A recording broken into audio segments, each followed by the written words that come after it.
So it is really great to be here. Marie and I have known each other for an enormously long time, but I think this is the first time we've ever actually done a webinar together. So that is really cool. And I'm just going to dive in to introduce myself briefly. So I'm going to say a little bit more about my personal experiences of negative symptoms later in my presentation. But just to get started, right now I am I guess newly minted associate professor in the School of Social Work at the University of Pittsburgh with an affiliate appointment in the Department of Psychiatry. I have worn many, many different hats in the mental health space. That includes co-founding and co-leading peer-run organizations, 2 Hearing Voices networks, one in Chicago, one in San Francisco, doing a lot of direct kind of peer support and family support work under the auspices of the Hearing Voices movement, but then working in conventional community mental health settings in a variety of ways, including as kind of agency leadership, working for the state of California in more of a policy technical assistance role. And then on the academic side, which is now where I pretty squarely am, I do a lot of research, but I'm also training and working with social work students, MSW students predominantly, and engage with clinical systems and services in a variety of ways through practice-based research, various different kinds of collaborative research. So, and then I would say sort of evaluation too. So as an example, kind of co-leading a fairly large statewide evaluation of assisted outpatient treatment in New York State right now. So a lot of different ways, and my presentation really draws on all of that, as well as my personal experience and family experiences of psychosis. I am going to get us started just with some background and definitions. And so starting really with the kind of conventional view, what are negative symptoms? What is this term, this label that we use? So typically we are referring to symptoms, and again, this is the conventional framing, right, that involves some kind of absence, diminishment, of quote unquote normal functions. So examples of that are amotivation, so either kind of a lack or diminishment of motivation, alogia, impoverished speech, sometimes further broken down into involving a lack of spontaneity or lack of flow of conversation, blunted affect, emotional withdrawal, poor rapport, passive/apathetic social withdrawal, active social avoidance, and motor retardation. The last 6 items here, the wording comes directly from the core instrument, the PANS, that is used to measure negative symptoms. This is sort of like the gold standard measure in both generally more academic clinical settings, but clinical settings as well as research. I put these words in front of you, right? Because I think we should all like really kind of feel the weight of the framing of the language that is being used to capture people's experiences, right? And this is sort of verbatim, the language that appears in really kind of core tools and instruments.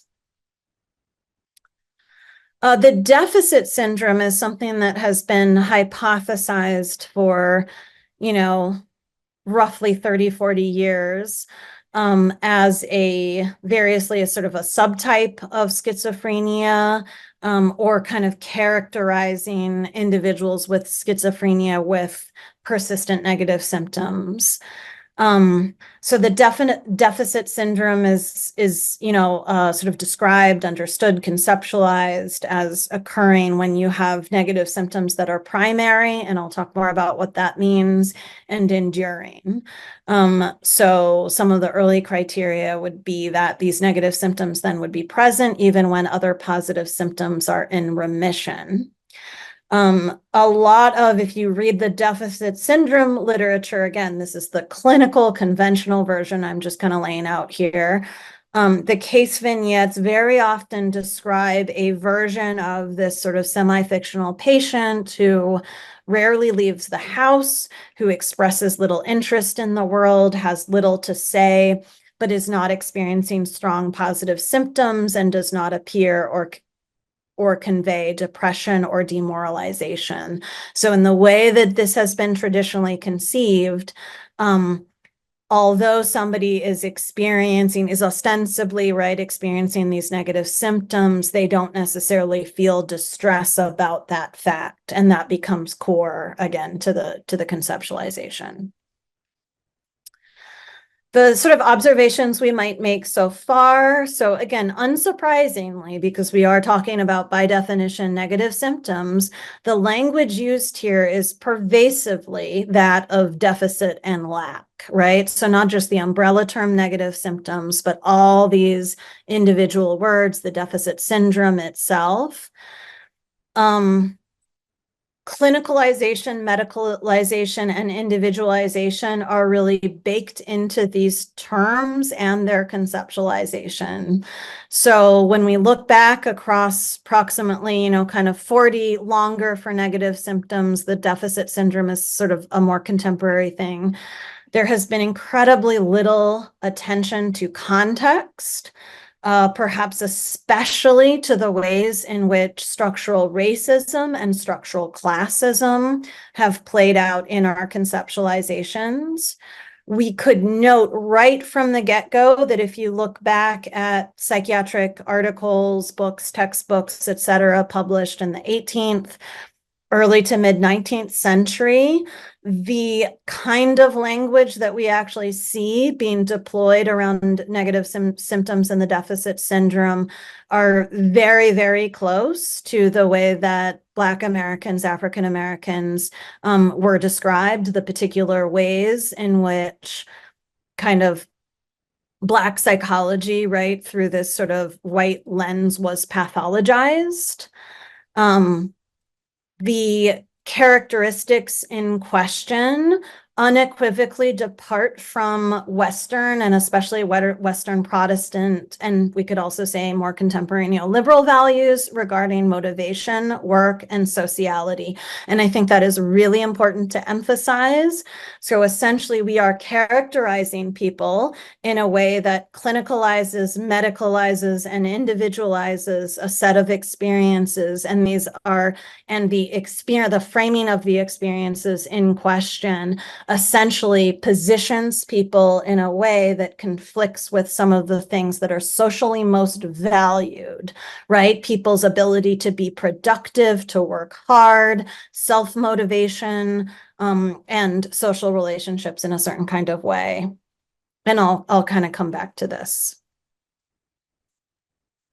The literature, I think it's always important when one is kind of, entering into a strong critique of the way that things have been conceptualized within sort of psychiatry, clinical psychology, right? Is that we don't create too much of a straw man. So there is some degree of nuance in the literature, especially maybe earlier on. So this is a very, very influential article that I have quoted here from Will Carpenter, one of the foremost kind of figures actually in the field from a conventional perspective, was the editor-in-chief of Schizophrenia Bulletin for decades, one of the most influential, easily schizophrenia researchers in the United States, and also particularly influential in the conceptualization of negative symptoms and the deficit syndrome. So this is an relatively early 1988 concept paper in which he does draw these two key distinctions. First, negative symptoms must be distinguished from disorders in relating. Social withdrawal is not a direct measure of negative symptoms. Rather, it can be the complex outcome of a range of schizophrenic symptoms, either positive or negative or mixed, interacting with the specific interpersonal and cultural environment in which the patient is embedded. loss of social drive is considered a negative symptom, whereas paranoid social withdrawal is not. Thus, inadequacies in relating are not ipso facto negative symptoms. So there was at least something of an attempt to be a bit more nuanced about what easily becomes a conflation of social withdrawal of any number of challenges of relating or barriers to relating involving others that could just be collapsed into negative symptoms. Second, the behaviors and inner experiences that are postulated to be negative symptoms may themselves be either primary or derivative. Primary or secondary, we're more likely to say. Nowadays, the clinician, when encountering putative negative symptoms such as apathy, avolition, anhedonia, and anergia, should attempt to discern whether factors such as drug effects, dysphoric mood, self-protective reduction of stimulation in the face of psychotic decompensation, and absence of social stimulation are causative. So there was an attempt, and I'm going to say more about this, but I think we do need to acknowledge that there's an attempt to create this differentiation between primary negative symptoms, which are putatively, right, tied directly to the quote unquote disease process, and secondary, which are more a result of, for instance, the kind of social and functional sequelae of being diagnosed with psychosis or given a psychosis label, right? So then people reject you, you might protectively withdraw, that sort of thing. So it's not like those distinctions are completely absent from this literature. And this is just sort of a reiteration, right, of that. So I'll skip over this slide. And yet, in practice, I think we see, so while we can find articles, right, that are a bit more nuanced, that are trying to provide more context and more depth to how we would kind of think about this potential phenomenon, in practice, I think there is very little effort to distinguish primary from secondary symptoms in training contexts and in practice. And I say that really drawing on my experience teaching in this space, training clinicians around the country, doing a lot of technical assistance. I was responsible for training clinicians in psychosis measurement for a large mental health agency back in the day. So I think it's kind of fair to say that while we can find certain distinctions, which are still problematic, and I'll get to that, but at least there is some attempt to draw distinctions which fall out completely often in practice. I have semi-systematically looked through counseling and social work textbooks. And in general, this distinction is not even acknowledged there, often because there's just a reproduction of DSM schizophrenia criteria. That's what you see. And the criteria are explained, briefly defined each term. And there is there's nothing really beyond that, right? There's nothing deeper than that. So your average, say, counseling and social work student is likely to walk out of a program with no sense of this distinction. And what that means in practice, right? What that means in practice is that people are going to tend to lump a whole lot of things under this umbrella of negative symptoms. And, kind of as I go through the presentation, I'll sort of, ask us to think about what the consequences of that are.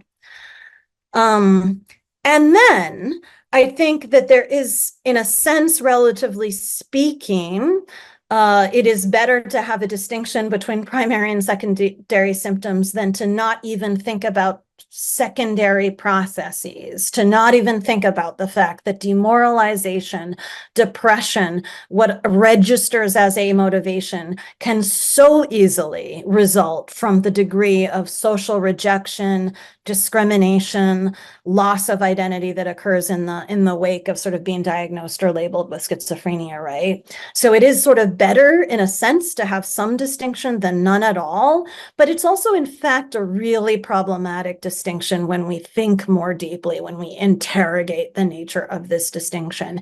Very, very Cartesian, right? So it sort of postulates that this primary thing is really due to the brain. It's really due to the pathology of the brain and has a deeper kind of form of of status, of ontological status, whereas the secondary symptoms are like more psychological, right? And that distinction itself, which does animate a lot of work in psychiatry and then also in critiques of psychiatry, I would argue is really problematic. That in fact, mind, body, environment, culture, history, and structure are in a constant interentangled dynamic relationship. And so we can't just pull things apart that way. And it's the way that we do it when we're following a sort of a Cartesian, mind-body split worldview or mind-brain split. We tend to accord primacy to the thing that is more biological, and a secondary status to the thing we perceive to be more social, psychological, et cetera. And that's a real problem. So these are sort of concerns that I would put forward for everybody to kind of consider with really just the core conceptual work that is happening through the term, right? The sort of the term and the thinking around negative symptoms.